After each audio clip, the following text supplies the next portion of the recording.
Ravens, Commanders, the Battle of the Beltway. Let's talk about it. Let's talk Ravens with Yolanda.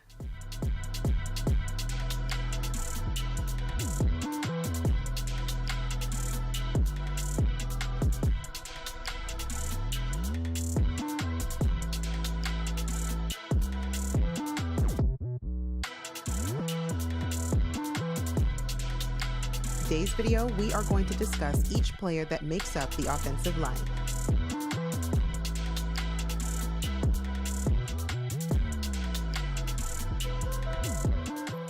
Good evening, flock. Good evening. I hope everyone is doing well on this Thursday evening. We have a very exciting game to look forward to in just a couple of days. The Baltimore Ravens are set to host the Washington Commanders at the bank at home, and we're ready to go because I think this game, I don't know, has a little bit of a different feel to it.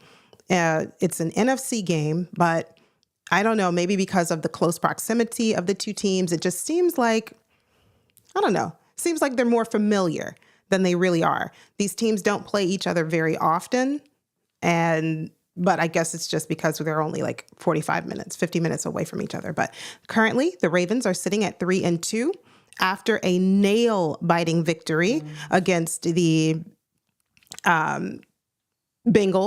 And so the Commanders are a team that has been on fire. They've really been, led by Jaden Daniels. They've been doing very well.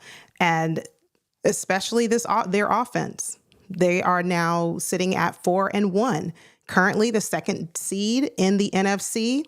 And Lamar Jackson has only lost one game against an NFC team, and that was to the New York Giants a couple of years back. Otherwise, he has a very solid record when he faces NFC teams. But I think that this one is going to be a fun game. I think it's going to be a really fun game to watch. And I'm excited because I like what I see from Jaden Daniels. But that does not take away that I love what I see from my quarterback, Lamar Jackson. And let's dive into I'll share my thoughts with you, and I certainly want to hear yours as well about what you're thinking in terms of how we match up against the Commanders. I want to say hello. I see Agnes has already joined in the chat. I see you. Equip Institute. Thank you so much, Florence, for being here. Thank you. And since becoming a starter, Lamar does not have a lot of experience playing against the Commanders. And the Commanders, like I said earlier, they've been doing an amazing job. They're 4-1, and they have a rookie QB, Jaden Daniels, leading them. First round pick out of LSU. I think he played for Arizona State for a couple of years before he transferred. And that he's doing a fantastic job. He's doing great. But like I said, we have Lamar, and who is, by the way, two-time league MVP, but not only that, he is the AFC Player of the Week. And for his performance, having to put on the Superman cape and really put the entire team on his back to win that game for us against the Bengals, you're right, Agnes, what a win that was. I know this is not a show about the Bengals, but I just want to take 2.5 to say that game had my heart palpitate. I mean, my heart was racing, all of the emotions. There were points where I was really excited. Then there were points where I was yelling at the television, what are we doing? Come on, step it up. And everything you could think about or feel or every emotion, I felt it that game. So yeah, Agnes, absolutely. What a game. Hi, Marche. Good evening. I hope you're doing well. And one thing, about Lamar, there's just something to be said about experience. My mom tells me this all the time, that there's no better teacher than experience. And for Lamar Jackson, who's been in the league a lot longer, obviously many years now, versus Jaden Daniels, who is a rookie, on-the-job learning is a real thing. And you expect rookies or first year to make mistakes. That just comes with the territory of being inexperienced. And for us, thankfully, we have a seasoned Lamar Jackson, who is leading our team. And I think we lead the Commanders in terms of rushing yards and passing yards. We lead them by 74 yards. So they're passing the ball very well, very, very well. And they're also running the ball. Not as much as we are, because we lead them by, I think, 164 yards. We have 164 rushing yards more than they do. So we are leading them in rushing yards, but they're still running the ball. And as you mentioned, Agnes, yes, that's right. Washington really hasn't played a decent team. But for us, in terms of quarterback stats, that's kind of where I like to start. Let's have a look really quickly at just compare where Lamar Jackson is and where rookie Jaden Daniels is after 5 games.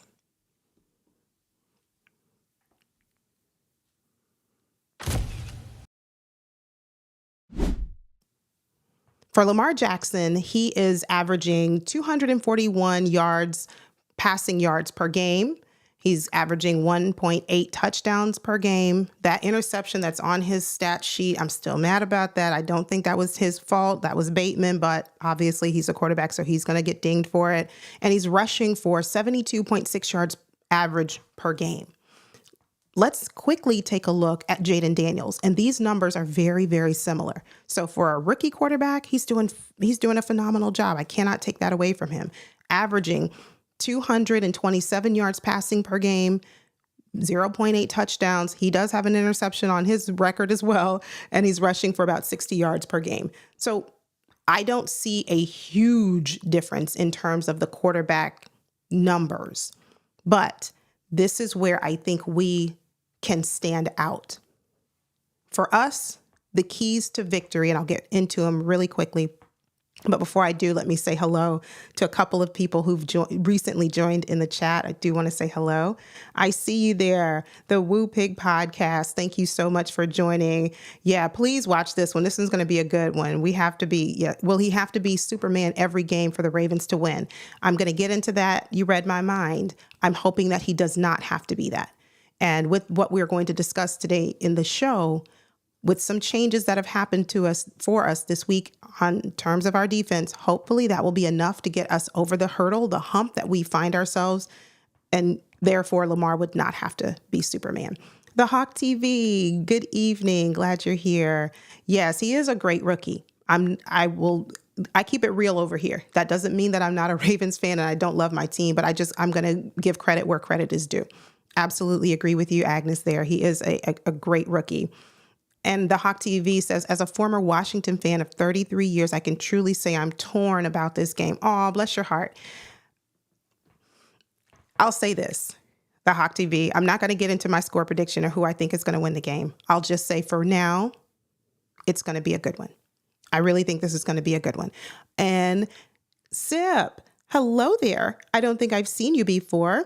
Welcome. If you're new, shootout game of the week, Ravens versus Commanders. I don't think it's going to be a shootout. I don't want to get into my score prediction because I want to save that for the end, but I don't have this being a shootout. And I'm going to put a pin right there, Sip, because I hope you stay for the whole show so that at the end you can tell me what you think. And if you still think it'll be a shootout after I tell you how I think we can win the game. So some of the keys that I think the Ravens need to do in order to win this one on offense, from speaking from last game and building upon that from the one before and the one before when we actually started winning games, we've won 3 in a row. So we're doing some things right. We're spreading the ball around. We have several weapons that we are using. It's not just force feeding Zay Flowers. It's not just we're only running Derrick Henry. We're getting all of our offensive players involved. So you have players out there who are not really focused on so much, but they're still having an impact. Charlie Kolar. We all know the focus is primarily going to be on Isaiah Likely and Mark Andrews to a lesser degree. But still, we have Charlie Kolar who's going out there making big plays for us. Defenses aren't really preparing for it. Now, they might start preparing for him now because we have film on him and they're like, oh, okay, we need to keep an eye on him as well. But you have Justice Hill, who I think is an excellent complement to Derrick Henry. And we just have so many different playmakers. Rashad Bateman came through with a really good catch last week, had a touchdown as well. And we are doing things that show we are improving, we're growing as a team. And that's what you want to see. You want to see an evolution throughout the season. You want to start at wherever starting ground zero is for your team, and then you want to see them continue to progress. We've seen our O-line take steps in the right direction to show that they are developing, they're gelling, they're starting to formulate what I would call a really solid wall for Lamar. I think Lamar, and you can weigh in the chat if you know this, I think he's only been sacked 3 times. I don't like the number 3 for him being sacked at all, but my point is, because he is so elusive, Lamar is able, and he's so careful, he's so good with just kind of knowing how to evade defenders, that we don't see a lot of sacks on him, and that's a very good thing. We need to keep that up. But the O-line also has been creating lanes for Derrick Henry. We are seeing a lot of success. Ever since we started using Derrick Henry after the first game or second game, when we really turned our focus to let's run Derrick Henry. Now that's a thought. When we started doing that, we saw success, and we've seen a lot of it. I wanted Derrick Henry so badly to get that 200 yards. He was 199, but still, talk about a contribution. Talk about an excellent pickup. He's just that. So Todd Monken called an amazing game last week. And there's been chatter this week that he might get phone calls or, for a head coaching position. I know recently the Jets fired their head coach, Saleh. Listen, stay away from Todd Monken for right now. What we have is a good thing, and it's working for us. So just leave Todd alone right now. Leave him alone. But it's good to see people are recognizing, and I'm not saying that he was called for the Jets. I'm just saying the chatter is, hey, his name might be floated about because he's just doing such an amazing job with Lamar Jackson and all of the offense, and showing how they are evolving, how they're developing. I'm just saying that could be a possibility. Maybe not this year, maybe the offseason next year. Who knows? But for now, let's focus on keeping him here so that we can continue to win games. Last episode, there was a person who joined the chat, Community of Skeptics. He used a wonderful word to describe our offense. He said we looked balanced. After the Bengals game, he said we looked balanced on offense. That was so good to see, because typically you don't think of the Baltimore Ravens as a pass-heavy team. You think of us as that run-dominant team. We're going to wear the defense down. We're going to just utilize our run game to carry us, and then we'll sprinkle in passing into our offense. But now it's like, and Todd Monken even said this today, in order to be elite, you have to be able to win in multiple ways. And I'm paraphrasing, but you have to be able to win in different ways. You can't just say, well, we're only going to win because we have a running back who's amazing and we're winning that way. But we're seeing Lamar Jackson be more accurate. Now, this last game, there were some overthrown passes, and there were some that were underthrown. There were some mistakes that he made. It's to be expected. Everyone makes mistakes. But I'm talking overall, especially going into the second half of that Bengals game, we saw a turnaround. And that's really when, like you said, the Woo Pig podcast, when Lamar had to put the Superman cape on and will our team to victory. But we also need to continue to dominate in the run game against this defense. They struggle. The Commanders' defense struggles to defend the run. They do. They struggle. And so this is where we can really shine and take advantage of that. Get all of the players involved. We have buy-in right now. At first, I think Zay Flowers wasn't really happy that he wasn't getting a lot of targets, but I think now we're seeing, hey, just trust the process, trust the system. It's going to work, and it has been working. So that's good. So we got to clean up some of those mistakes. As I mentioned earlier, we made some mistakes last week. Clean them up. The fumble, the safety. I'm still mad about that. I got to let it go. Okay. I'm going to let that go. But we have to clean up those mistakes. But we really can take advantage of a defense that has not done a very good job in terms of stopping the run. The Commanders, they rank 22 in rushing defense. Now, their pass defense, conversely, they're doing fairly well. They rank 14. This is where we are going to really need accuracy to be there and connection with our wide receivers or any of our pass catchers, because they are effective in stopping or defending against the pass. And so that's something that we definitely want to focus on.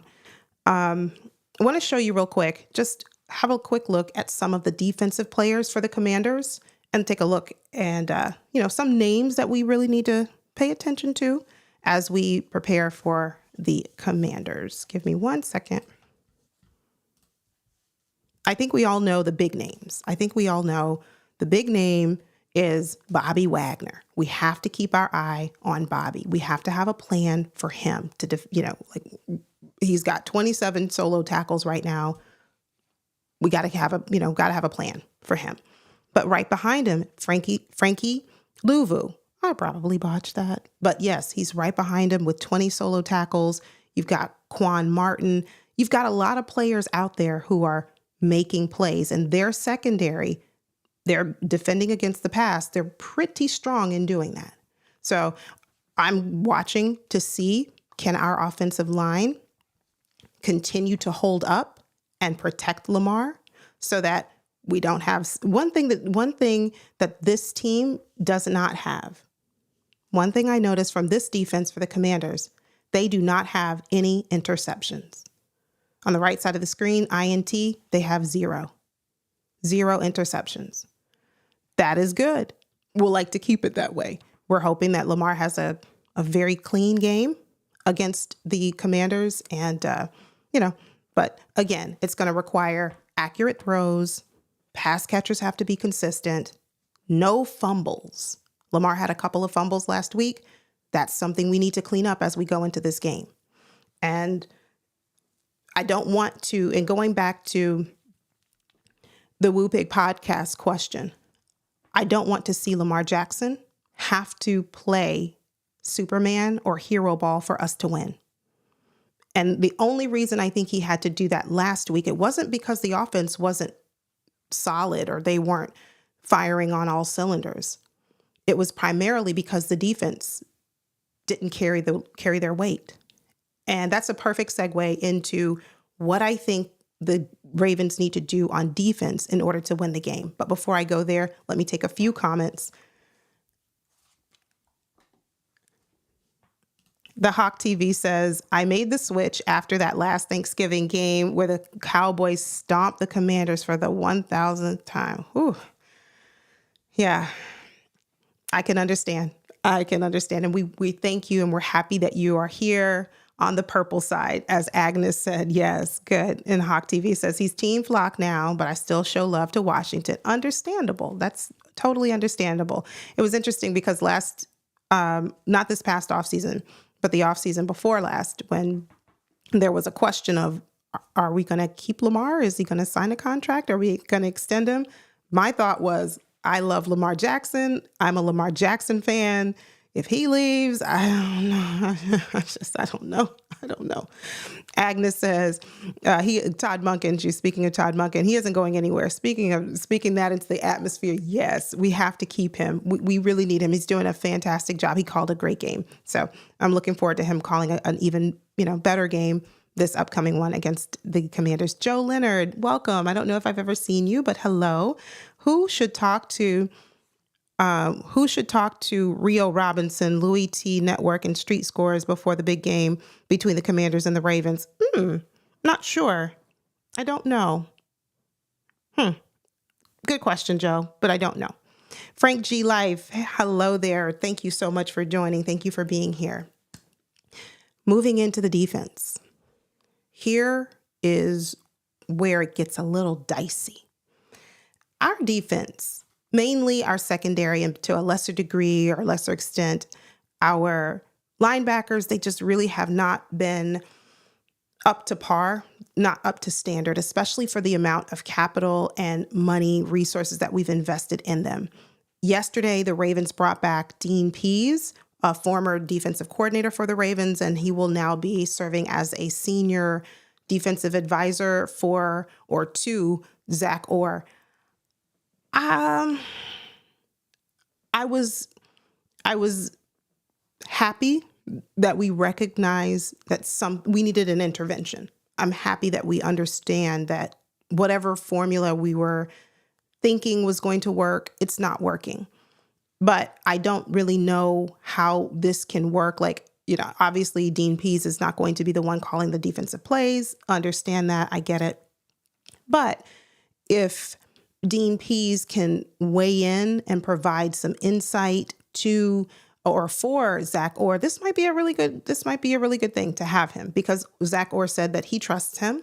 He was the star linebacker, I think, at the time when Dean Pease was here. So, and I read an article this week that said, recently, I think it was yesterday, it was like, Dean Pease is now rejoining the Baltimore Ravens, and they need, he needs to, because the secondary under Zach Orr has gotten absolutely shredded the first 5 games. And I said, oh, that's kind of rough, but it's true.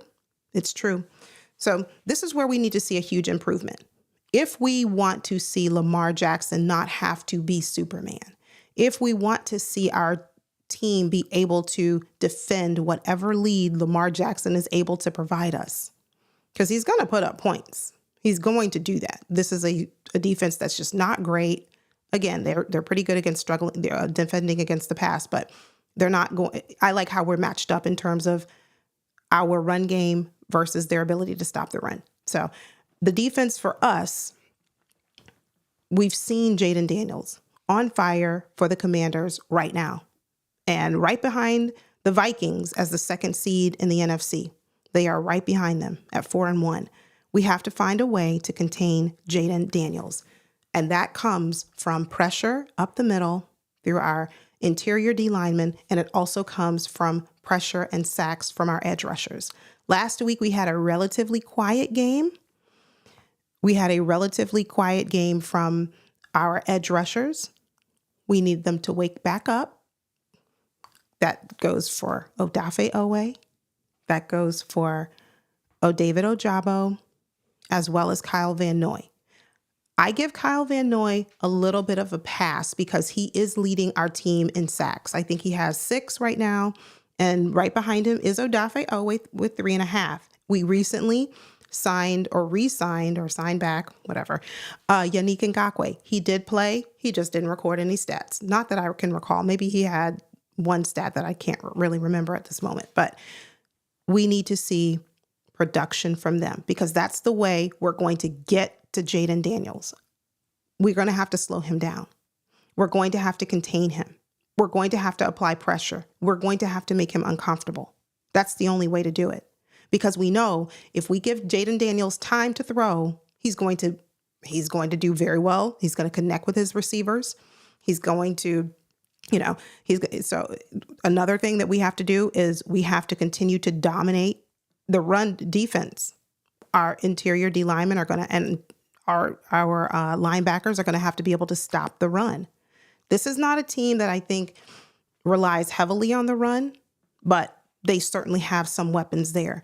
And we don't want, in terms of the passing game, we don't want to let Terry McLaurin get hot. We don't want to let him. He right now has 23 receptions for 303 yards, averaging just over 13.2 yards per carry. He's got 2 touchdowns. We don't want to see Jaden and Terry start to connect, because that could be a long day for us, especially with how our secondary played last week and the weeks before.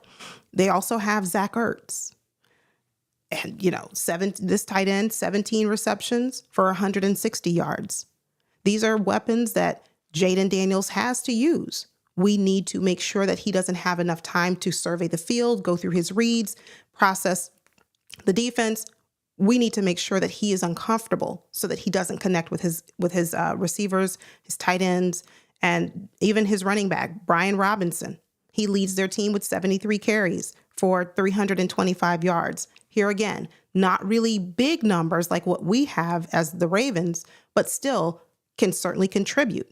And every yard adds up. When you're trying to move the chains and get the first down, every yard helps. So even if it's not a huge run game for them because they don't really rely heavily on it, it still matters. And that's where, for us, our ability to defend, our run defense has been excellent all season. We're going to have to continue that. So I think we're going to have a big game from Travis Jones, Nnamdi Madubuike, all of them. They're all going to contribute. So that's what I think. Frank G says, run the ball. Yeah. Frank G says, run the ball.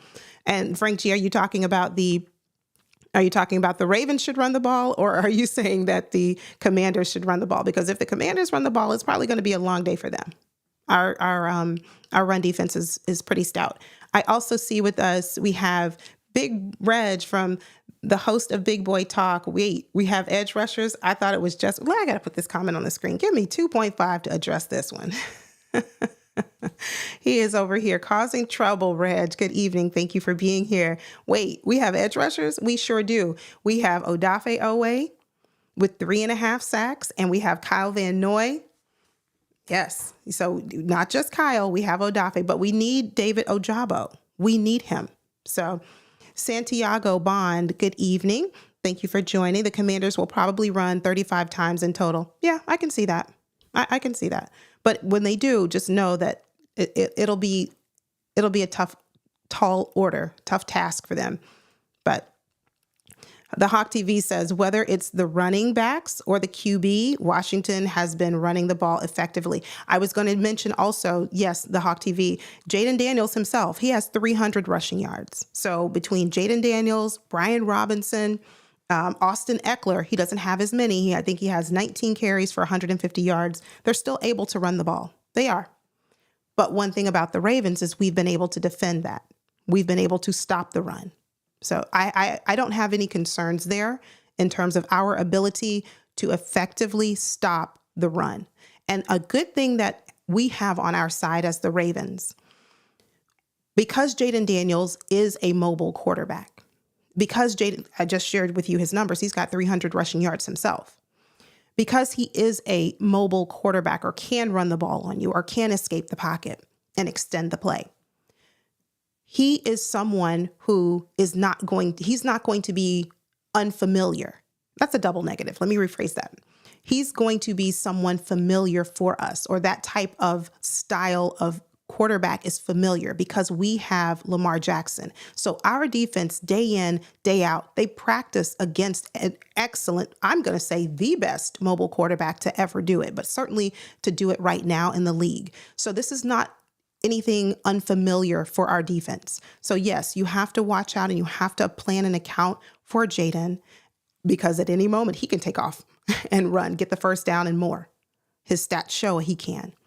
But that's not something that I am concerned about. Now, if we did not have Lamar and if our team did not get a chance to practice with a mobile quarterback as often or regularly as they do, then yes, that would be a concern. But for us as the Ravens, I think we do have the upper hand there, and I think that's going to be beneficial for us for this game. The next thing, I touched on it a little bit ago. We have to have an improvement in our secondary. That's the key. Game over. Show's over. We can call it a night. That's it. But no, we have to see a huge improvement in our secondary. There's no more room for miscommunication, improper assignments, guys not being, knowing what they're supposed to do. We can't have that. That's not something that we can have going against the Commanders, because we've talked about it. I've shared the stats. They're able to pass the ball, and we need to continue to be aggressive. We had left several missed tackles. We left them on the field. Interceptions. Where are they? I think we have 3 for the season. Marlon Humphrey has 2, and I think Roquan has the other. That's it. This is something that we can take advantage of because, again, this is no slight to Jaden Daniels because I think he's great. But the expectation, at least that I have, is that he's a rookie. He's only played 5 games in a regular season so far. He's going to make some mistakes. And as Agnes said in the beginning, he's not really gone against a team that, when you're talking about that front 7, he's not really had the kind of pressure that he's going to face and he's going to see this upcoming Sunday. I think it's going to be an eye opener for him. I think he'll still have a good game. I'm not going to say he won't. But what I will say is, going back to our secondary, the front seven, I think the, interior D-line, our edge rushers, and to a lesser degree, our linebackers, just don't drop Malik Harrison back into coverage. Just don't do that. And limit the amount of times that Roquan has to be dropped into coverage. But as long as they can shoulder the load on the front end, we have to take care of the defensive backfield. That has to improve, and it has to improve within the next couple of days. Dean Pease is starting immediately. He said he was starting this week. Hopefully he's having some conversations. He's watching film with Zach Orr, discussing things that can be, worked on, because I do think some of this is, we can easily fix it. It's just a matter of, we just need to do it. But for us as Ravens fans, we know we've seen Eddie Jackson struggle. We've seen Marcus Williams struggle. If we continue to see that this week, I'm all for bringing in Sanusi Kane. I'm all for bringing in a Bo Braid. I know John Harbaugh, as our head coach, does not like to bring in rookies to play, but if it's not working, which with those two names that I just called out, it hasn't been, not consistently. It might be time for a change, but we'll see. We will see. Let me take a few comments, and then I'll share. Before I do, let me share about special teams, and then we'll go ahead and get ready to wrap up. Special teams. It was really good to see Justin Tucker make the game-winning field goal last week against the Bengals, because I think that boosts his confidence, because the game before last, he did not have any field goals. He had extra point attempts after touchdowns, but no field goals. And we know, as Ravens fans, we've seen kind of a roller coaster up and down with him this year, where he struggled through the first few games of the season. Last week, I think that really did something for him. At least I hope it did something for him to boost his confidence that he can successfully kick a field goal for over 50 yards.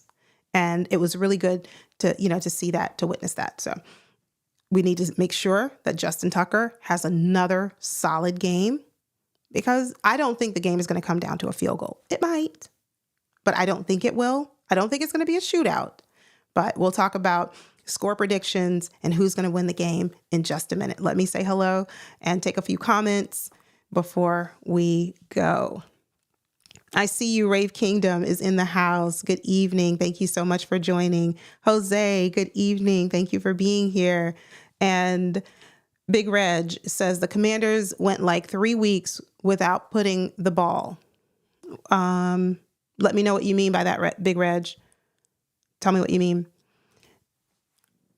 And Frank G. Live says secondary scared me to death when it comes to the Ravens. Yeah, they need to improve. They do. Certainly. I agree. And Big Reg says, oh no, just let T23 cover because Slow Row ain't got it. Will you stop it with Slow Row? We can say what we want to about Roquan Smith, and I really didn't realize it until I had to look up the stats for myself. And Roquan Smith, and I should bring it up just so you can see it, because I'm a visual learner, so I like to, actually see what I'm mentioning. I think I may have brought it up earlier, but Roquan Smith leads our team in tackles. He does. And as much as we kind of give him some flack to say he's not as fast as he was last year, which might be true. It might be true. It's very well true. But I think can he improve? Is there room for improvement? Certainly. But I can't deny that he is leading our team in tackles right now. The Hawk TV question, Yolanda, who do you think needs to have a great I'm assuming great game on this offensive line this game? I don't know. I'm going to say Daniel Falele. And I think the reason I'm going to go with Daniel Falele is because Ronnie Stanley has been doing great. We've seen a substitution over on the left side at left guard. Left side doesn't really concern me as much. The right side concerned me more, but if I had to pick one player, and I know Rave Kingdom would weigh in to say his player, if one player on the offensive line who really needs to have a solid game against the Commanders, it would probably be Daniel Falele. Just to continue to demonstrate and support the reason why he is starting over Ben Cleveland. Because if at any moment he starts to decline or even just stay steady and we don't continue to see improvement, I think there's going to be an uproar, at least in some of us in the fan base, because we're like, wait a minute, let's look at Ben Cleveland as another option, and why aren't we utilizing him? I see you, Nisha C. Good evening. Yes, do me a favor. If you are enjoying the show, please take 2.5. Give me a thumbs up. It really does help the channel. And if you are new, welcome. If you are a Commanders fan, you're welcome over here too. Just subscribe, join the family, and let's see how this game is going to end. All right. Okay. Big Reg says because he leads in tackles, because they keep catching the ball on him. Agnes says, wow. Yeah, exactly. Let's have who's going to win the game in the chat. Let me know who wins and drop your score prediction in the chat. And if you are watching on replay, thank you so much. Leave a comment down below. Let me know who you think is going to come out with this win. I am going to say, I had two scores in mind earlier. I was like, oh, it could be this or it could be that. I don't think it's going to come down to a field goal, but I'm going to go with 34-21 Ravens. 34-21 Ravens. Let me take a few comments to see what you think the score is going to be. And then we will say goodnight because we have an excellent football game starting in just a few minutes. San Francisco versus the Seattle Seahawks. That should be a fun one. San Francisco 2-3, Seahawks 3-2. I really want to watch that. So let's see. Frank G. Life says Ravens 34, Commanders 27. I can see it. Agnes says Ronnie is magnificent. Yes, he is. I never had a question about Ronnie Stanley. It was just, could he stay healthy? And because he is healthy this year, he's been doing great. It's so good to see. Tornado, thank you so much for being here. Good evening to you. Thanks for joining. Santiago Bond, Commanders 35-20. They win it. Ooh. Okay. Let me ask you this, Santiago. Okay. I don't know if you've watched my channel, but I'm one who is very much rooted in fact, evidence. I don't like to just, so that's just me. I'm very factual and I'm evidence-based. You think with the way Lamar Jackson has been commanding this offense and with the way that your defense has struggled to defend against the run with our running backs, you think we can only put up 20 points? That's my question to you. That's my question. The Ravens, I think we're going to be able to score more than 20 points. Joe Leonard, Commanders 38, Ravens 35. Now, see, I can see something like this, but just that the Ravens would win. But yeah, I think the Ravens they're going to win. Santiago says, I'm new to your channel. Well, thank you for being here. Good to see you. Thank you. But yes, and he said, yes, Santiago Bond. I don't know if you're male or female. I called you male, but I said he, but Santiago Bond believes, he's standing on his word. He thinks that we can only score 20 points. Here's what I'd like you to do for me, Santiago, and you too, Joe Leonard. After the game, I usually live stream 7 p.m. Eastern Standard Time. I do a recap of the game. I hope you will join. I hope the two of you will come back, join us. I'm not going to poke fun. I'm not going to say, I told you so. I won't do any of that, but I think it's going to be a different outcome. I do think the Ravens are going to be able to win this one. And I'll say, because I said it at the beginning of the show, because of experience, we have that on our side. Jaden Daniels in a couple of years, phenomenal. I think if he continues on the path that he's going, I think he's going to be excellent. He's already good. He's already great. And he's doing a fabulous job as a rookie. But at the end of the day, he's still just that. And Lamar Jackson, he doesn't lose against NFC teams with the exception of the one game against the Giants. The Hawk TV says, I think this can be the game where Bateman puts Todd Monken on notice that he should get more targets moving forward. That would be great.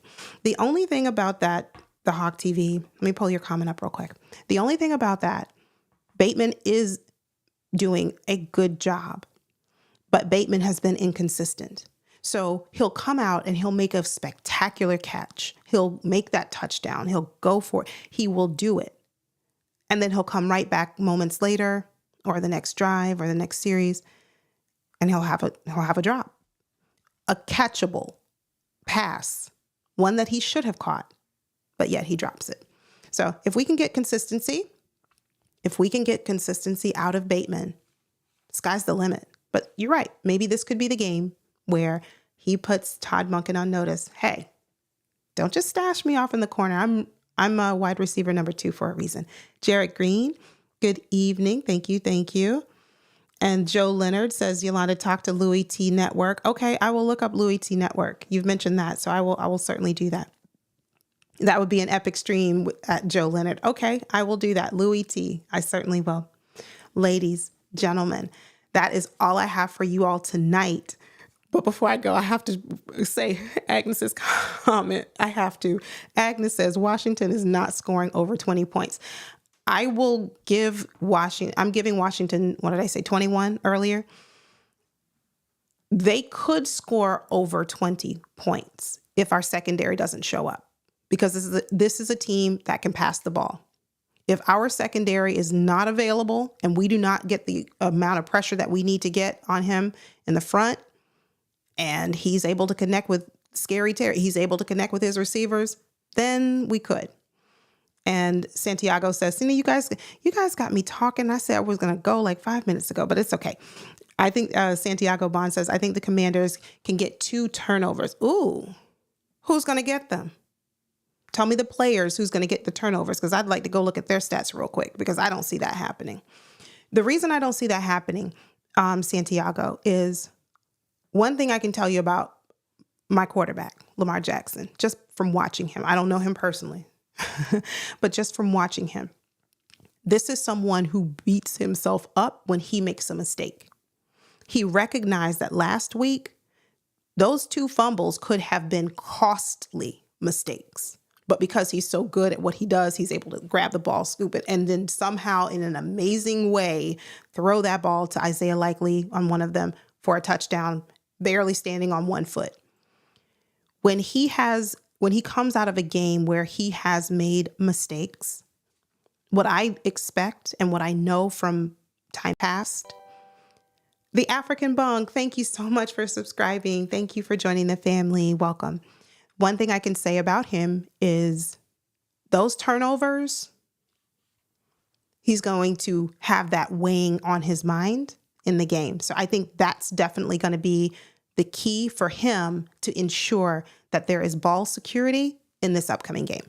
That's what I think. But okay, so thank you, Santiago. Saint Juiced. All right, let me look at Saint Juiced. Hold on 1 second. Just give me a couple seconds. Go get your beverage of choice and your snacks for the game while I look up St. Juiced real quick. Let me just take a look at St. Juiced and see let me look at your depth chart real quick and see where he falls.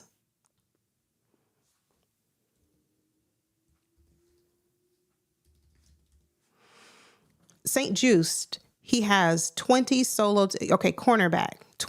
He's got 20 solo tackles, 4 assists, no interceptions. As I told you earlier, no one in your on your defense has any interceptions. Perhaps, maybe, but I don't see it. I don't.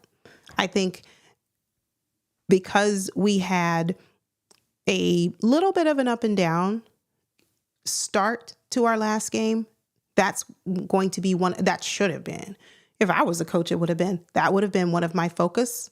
One of my primary focuses this week to ensure that those little mistakes, those, timing issues, ball being overthrown, improper placement, that's going to be cleaned up. So 25, Juice doesn't have interceptions, but I think he will get one. I don't think he's going to get one this week. Santiago, I think he might get one, but it just won't be this week. But I don't think it'll be this week. That's what I'm going to say. I'm going to echo what Agnes says. Santiago, the thing that I'm most considering, you look at the teams who you've played thus far, and I should pull up your to see who you've played through the first 5 games. Let me pull up your schedule. So for the first 5 games, you have played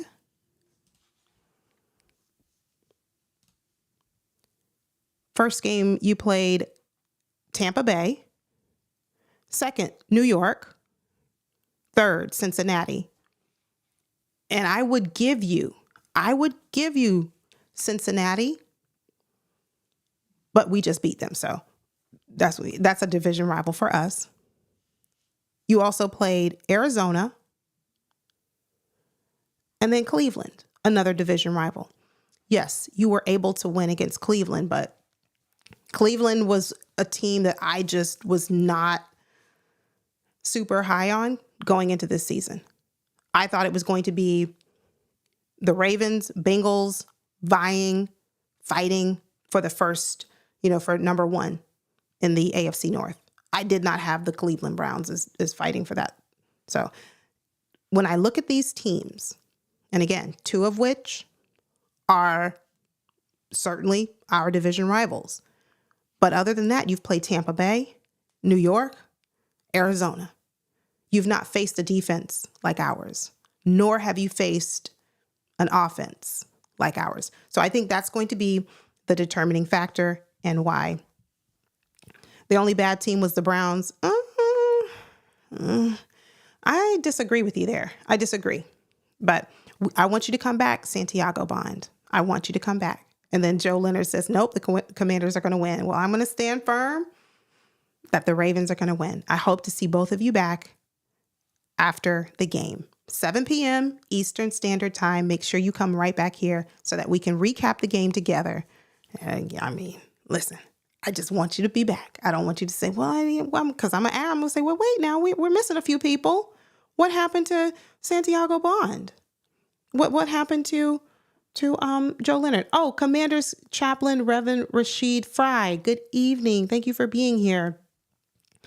And he says that, and we haven't played anybody. We are playing a 4-13 schedule. We have one projected loss. We didn't pick the teams. Right. Yeah. You don't get to pick your teams who you play. You certainly don't. Deshaun Holmes. Nope. I'm not overlooking the Commanders. That's one thing that I said earlier. If you were in the stream earlier, I gave complete praise to Jaden Daniels and your team. I'm not overlooking them. I did not say that this was going to be a cakewalk, but I also said it's not going to be a shootout either. He said, Hill Life says, hold on, you guys haven't faced an offense like ours. Wait. Yes, we have. One thing about the Bengals offense, and I promise I'm going to go after this because I want to go watch this game. One thing about the Bengals offense, you don't have a T. Higgins. You don't have a Jamar Chase. You don't have a Joe Burrow. Those are 3 elite players. Now, they can't get the job done, but it's not wholly on them. They're able to put up points. Their defense is just kind of, I don't want to call them trash, but their defense can't really do a whole lot for them right now. So when you say that we haven't played a team like an offense like yours, I have to disagree. You don't have a Devontae Adams. You don't have a Patrick Mahomes. So when you say we haven't played an offense like that, I disagree. We played the Chiefs game 1 and we were just a toe away from winning that game. So you don't have the weapons on your team that pretty much all of the other teams that we've played have on theirs. So that's where I would disagree. Exactly, Big Reg. We faced the Chiefs. So when you say we have Hill Life, when you say we haven't played a team with your type of offense or an offense as good as yours, we played the number 1 team in the league, right? We played the defending champions week 1. So I would disagree with you there. But anyway, ladies, gentlemen, Thank you all so much for joining tonight. This has been a lot of fun. I am not overlooking the Commanders. I am not saying that this is going to be just a cakewalk for us. We have to go out there. We have to execute. This is a very good team. They are 4-1. Your record shows who you are, and you are who your record says you are. They're 4-1. We're 3-2. But I think at the end of the day, the Ravens are well equipped to get the job done and get the W at the bank. I will see you all very soon. Until next time, you take care, stay safe, and always, always remember, that's right. I hope you can see it. I have on my, Lamar Jackson jersey. That's it. Go Ravens. God bless.